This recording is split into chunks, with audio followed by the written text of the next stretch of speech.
Assalamualaikum warahmatullahi wabarakatuh. Kami dari kelompok 4 akan mempresentasikan materi mengenai konseling populasi khusus pada seseorang pengidap penyakit kronis. Sebelum masuk pada materi, saya akan memperkenalkan anggota kelompok terlebih dahulu. Now I'm trying to get back before the cool done run out. I'll be giving it my best. This and nothing's gonna stop me but divine intervention. I reckon it's again my turn to win some or learn some, but I won't hesitate no more, no more. It cannot wait. Yuk mari simak materi dari kelompok kami. Check it out. Pengertian penyakit kronis. Penyakit kronis adalah kondisi kesehatan manusia atau penyakit yang persisten atau efeknya bertahan lama. Istilah kronis sering diterapkan ketika perjalanan penyakit berlangsung selama lebih dari 3 bulan. Penyakit kronis adalah penyakit tidak menular yang menyumbang jumlah kematian besar di dunia. Di sini juga ada jenis-jenis penyakit kronis, yaitu ada gejala jantung, stroke, penyakit pernapasan kronis, diabetes, hipertensi, serangan jantung, dan batu ginjal. Ada juga faktor penyebab penyakit kronis ialah pola makan tidak sehat, kurang aktivitas fisik, merokok, dan mengkonsumsi alkohol. Cara penanganan penyakit kronis dengan berhentinya merokok, pola makan sehat, aktivitas fisik, jauhi alkohol, tidur cukup, dan ketahui riwayat keluarga. Pengertian populasi. Populasi adalah sekelompok individu dengan karakteristik serupa yang hidup di tempat yang sama dan memiliki kemampuan untuk mereproduksi antara mereka sendiri. Konsep ini banyak digunakan dalam ekologi populasi dan genetika. Deskripsi narasumber. Narasumber merupakan seorang wanita lansia berusia 65 tahun. Ia memiliki 3 orang anak dan 6 cucu. Ia mengidap penyakit diabetes tipe 2 atau biasanya disebut dengan gula basah sejak 2013 atau sudah sekitar 8 tahun. Penyakitnya tersebut dikarenakan oleh faktor keturunan atau genetik. Saat ini narasumber tinggal bersama anak pertamanya. Terjadi perubahan gaya hidup terhadap narasumber setelah mengidap penyakit diabetes. Dalam aktivitasnya, aktivitas fisik di rumah dilakukan narasumber sehari-hari, hanya berjemur dan berjalan di sekitar rumahnya. Latar belakang narasumber. Awal mula tanda-tanda atau gejala yang dirasakan klien ialah seperti badan lemas, kaki sering sakit, dan mata pun sudah kurang jelas untuk melihat. Klien mengidap diabetes tersebut disebabkan karena faktor keturunan atau genetik, dan banyak juga saudara klien yang mengidap penyakit diabetes tersebut. Klien tersebut sudah sering melakukan pemeriksaan kesehatan secara rutin. Selain itu, klien juga sudah melakukan pengobatan untuk penyembuhan diabetes tersebut dengan pengobatan ke dokter dan pengobatan alternatif.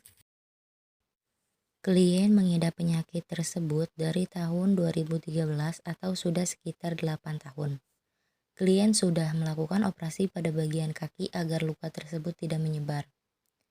Pola makan klien sehari-hari lebih terjaga dan mengurangi berbagai jenis makanan dan minuman manis, seperti makan nasi dengan menggunakan beras merah. Selain itu, klien juga sudah memakai insulin secara rutin untuk membantu mengendalikan kadar gula darah, mengatur metabolisme karbohidrat, lemak, dan protein. Hal-hal yang membuat gula darah klien naik biasanya berasal dari pikiran dan makanan. Permasalahan yang sering muncul. Untuk penderita diabetes, masalah yang sering ditemukan adalah gangguan internalisasi, yaitu seperti merasa sedih dan tidak bahagia, mudah putus asa, perasaan cemas, khawatir, menyalahkan diri sendiri, dan kebanyakan mengalami depresi. Resiko depresi pengidap penyakit diabetes akan beresiko lebih tinggi dan jauh lebih besar dibandingkan dengan pengidap penyakit lain. Penyakit diabetes dan depresi memiliki hubungan sebab akibat. Depresi dapat bertambah lebih parah 2 kali lipat jika diderita oleh individu pengidap penyakit diabetes dibandingkan dengan pengidap penyakit lainnya. Analisa kebutuhan. Pada umumnya, pasien penderita diabetes jenis 2 perlu menggunakan insulin guna membantu mengendalikan kadar gula darah, mengatur metabolisme karbohidrat, lemak, dan protein. Karena sudah termasuk dalam penyakit kronis, maka dari itu tentunya dibantu dengan dokter untuk proses penyembuhan serta obat-obatan herbal. Penderita diabetes juga perlu untuk merubah lifestyle menjadi lebih sehat, terutama dalam mengkonsumsi makanan dan minuman manis. Selain itu, klien kami mengatakan bahwa kadar gula darahnya naik disebabkan oleh banyaknya pikiran.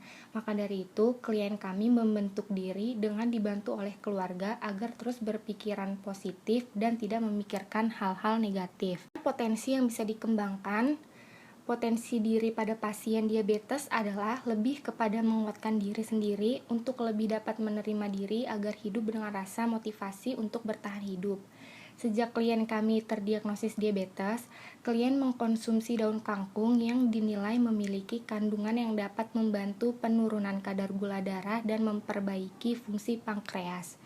Kandungan antioksidan yang bermanfaat bagi tubuh juga ditemukan dalam ekstrak daun kangkung tersebut. Potensi daun kangkung sebagai obat herbal ini dapat menjadi terobosan dalam terapi pengobatan penyakit diabetes. Cara penanganan konseling yang dilakukan di tempat populasi. Cara penanganan permasalahan klien dapat dilakukan secara berkala dan terus-menerus secara rutin dengan didampingi oleh dokter ahli.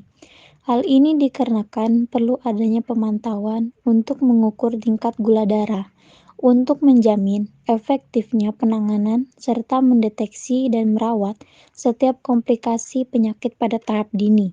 Proses pengobatan yang klien lakukan tidak sebentar dan sangat membutuhkan proses yang lama.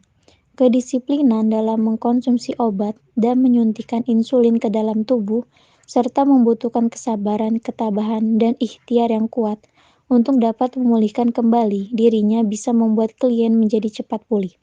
Pada kasus ini, klien kami melakukan penanganan atau konseling bersama dokter ahli. Ia juga berkonsultasi dengan dokter untuk memilih olahraga dan aktivitas fisik yang sesuai. Klien juga berkonsultasi dengan dokter gizi untuk mengetahui takaran pola makannya sehari-hari. Di sini klien kami tidak melakukan konseling bersama konselor untuk menangani masalah psikologisnya, karena klien merasa masih mampu untuk mengontrol emosi psikisnya dengan sangat bagus dan terstruktur. Layanan bimbingan konseling yang tepat.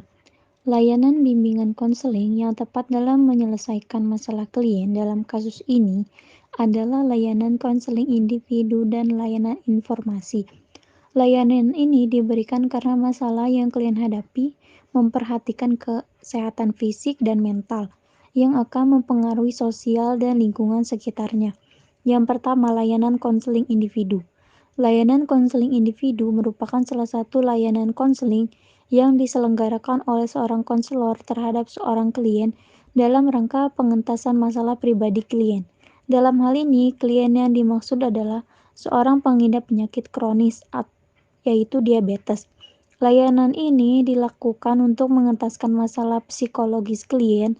Melalui layanan ini, klien akan dibantu untuk terus dapat menerima dirinya dan membantu klien untuk memberikan informasi bagaimana menjalani case dengan gaya hidup yang baru yang pasti lebih sehat secara produktif walaupun kegiatan terbatas, dalam artian tidak bisa melakukan kegiatan yang berat. Yang kedua yaitu layanan informasi. Layanan informasi adalah kegiatan memberikan pemahaman dari konselor kepada klien dan masyarakat lingkungan sekitar tentang pengalaman yang dialami oleh klien untuk mengedukasi baik itu anak muda atau remaja atau dewasa awal maupun orang dewasa untuk dapat menjaga kesehatan tubuhnya dengan cara mengatur menu makanan menjadi lebih sehat, menjaga berat badan ideal, rutin berolahraga, rutin menjalani pengecekan gula darah setidaknya sekali dalam setahun agar dapat tercegah dari penyakit diabetes. Selain itu, dengan adanya layanan informasi ini, konselor dapat memberikan pemahaman kepada klien dan masyarakat terkait berbagai gejala dari penyakit diabetes.